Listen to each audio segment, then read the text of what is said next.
så det er selvforsvar. Vi skal starte med at se Jon og Peter herinde. Og Jon, han vil vise noget af det, han skal op til grønt felt. Han har grønt snip, og det har Peter også. Starter bare. Det I ser her, det er kvælergreb. Det er jo sådan nogle ting, som vi alle sammen kan møde ude på landevejen, skulle jeg sige, derude i byen.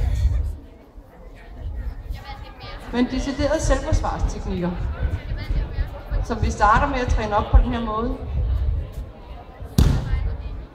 Og selvom man er den lille i klubben, så kan man samtidig godt kaste med de store.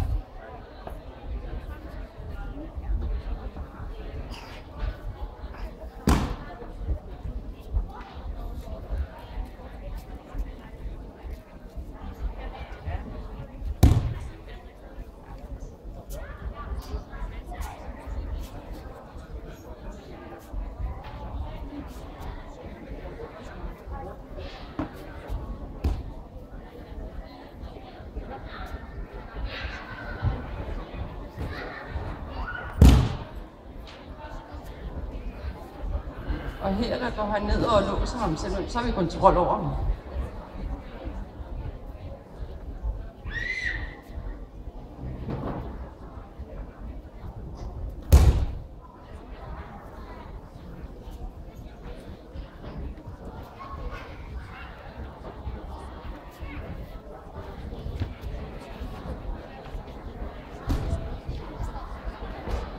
Det var rigtig godt. Det her det er nogle af de teknikker, hvor man kommer lidt tæt på hinanden, men det vi også oplever derude, det er jo helt klart, at nogen begynder at slå på hinanden. Og nu ved jeg, at de bytter over, så nu angriber Jon Peter, som også har fået grønt snip med slag.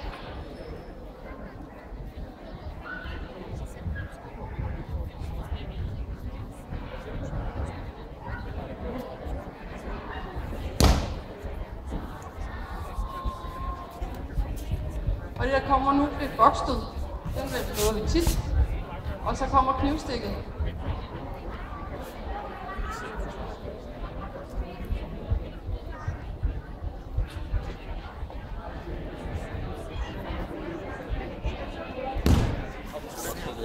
Mor!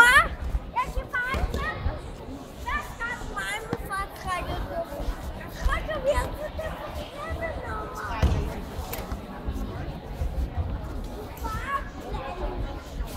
Ja, så har vi en lille teknik til pigerne, der ligger nede på stranden og hygger sig, hvor drengene så kommer over og tror, de lige kan gå til.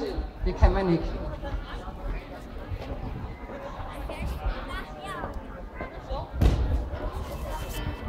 Og vi siger tak til Jon og Peter.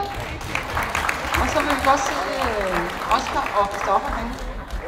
Oscar og Christoffer vil vise lidt mere af, hvad vi kan bruge jiu-jitsu'en til, hvor vi kommer lidt mere over. De kører bare.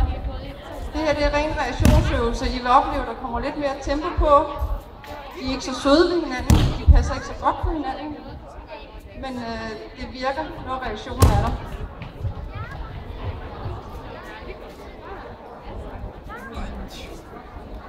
Og så kan vi se, hvis man ikke lige får flyttet sig, så må man skynde sig at lave noget andet end det, man skulle lave.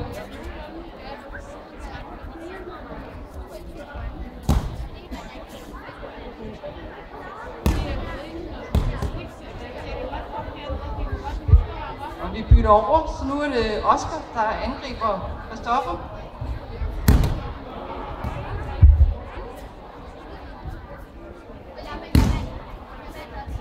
Og det her det er både Jon og Peter og Christoffer og Oscar. De er faktisk fra vores ungdomshold. Så.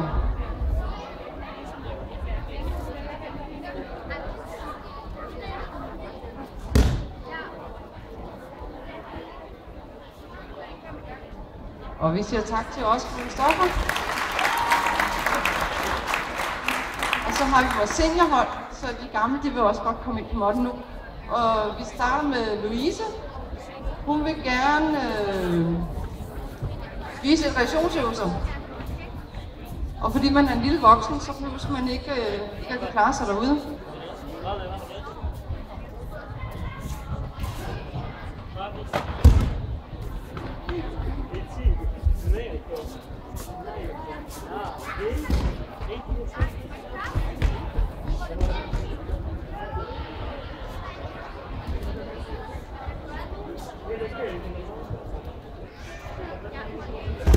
det er her, vi træner på den over, at når vi ikke helt har styr på, hvad den anden finder på at lave, så kan vi stadigvæk forsvare os, eller lave en teknik, der i hvert fald gør, at vi kommer fri. Og vi sætter Camilla i midten i stedet for, og ser, hvad de udfordrer hende med.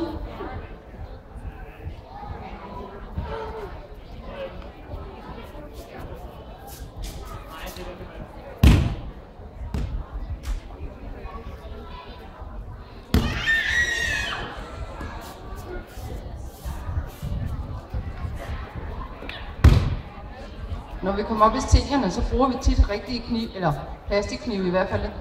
Fordi ofte så glemmer man, hvor lang sådan en kniv er, når man laver sin teknik, så man hurtigt kan blive snittet.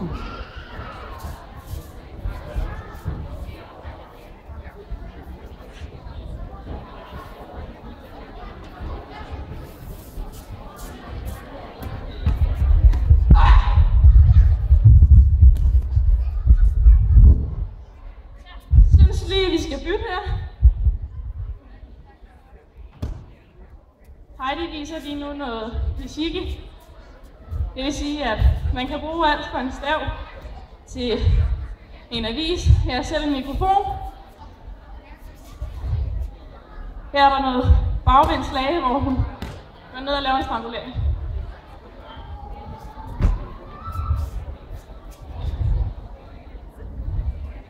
Det er nogle ekstra ting, vi kan bruge i jiu-jitsu. Slag fra oven, gå ned. Der ligger en rigtig dejlig lås på håndledet.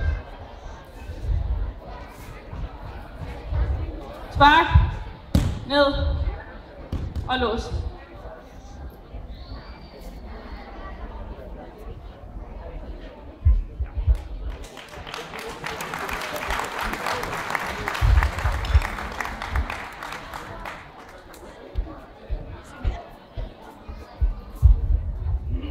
Har vi Jonas på banen. Han har lige bestået first cube, det vil sige, det er brug bælte.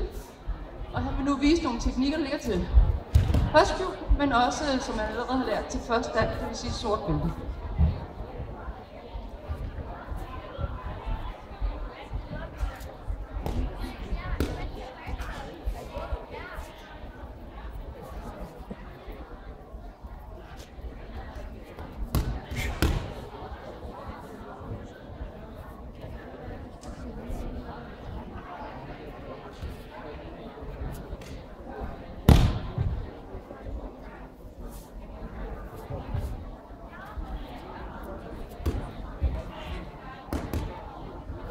Som I kan se på Camillas smil, så er det ikke fordi hun kun er glad, og hun smiler. Det gør rimelig ondt, når man ligger sådan en albuelås der.